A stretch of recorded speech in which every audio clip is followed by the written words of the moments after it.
Magandang araw po, Farm Life. Welcome po sa ating channel, Rolls Farm Life. Ito na po yung ating mga alagang baboy.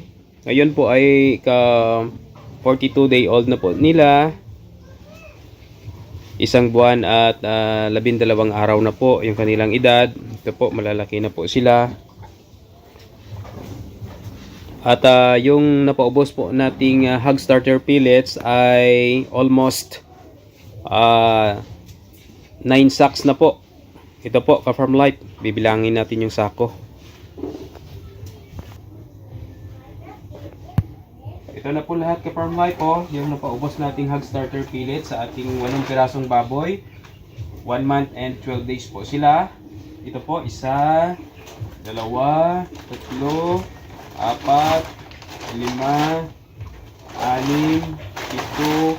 8. Ito po yung pang-siyam. Po. So, sa siyam na sako po na mapaubos natin sa kanila, ito na po kalaki yung ating mga alagang baboy.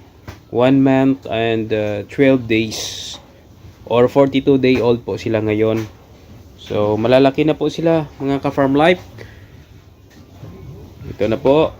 Maganda po yung pagtubo nila.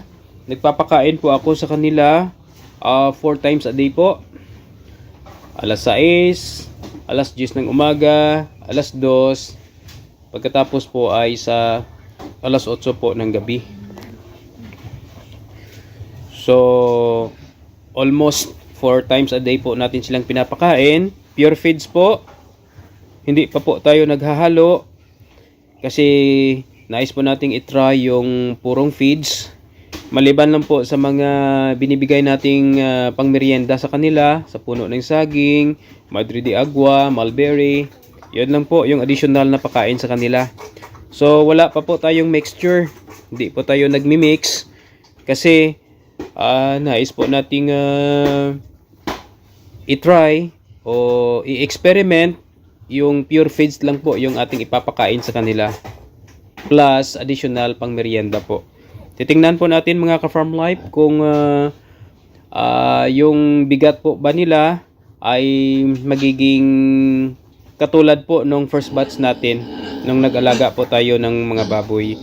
So nung first batch natin, yung pinakamabigat po doon ay 93 kilos at yung maliit ay 76 kilo.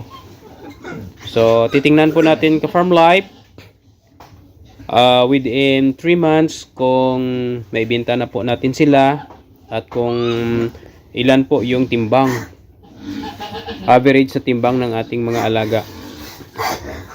So antabayanan po ninyo, ka-Farm Life, yung resulta po ng ating sistema ng pagpapakain para mayroon po tayong magiging basihan balang araw kung alin bang sistema yung mas maganda.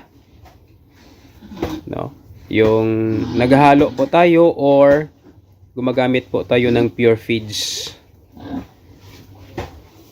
Kaya antabayanan po ninyo, mga ka-Farm Life, hanggang sa maibenta po natin yung ating mga alaga. So hanggang dito na lang po. Maraming salamat po sa panonood. Hanggang sa muli. Bye-bye.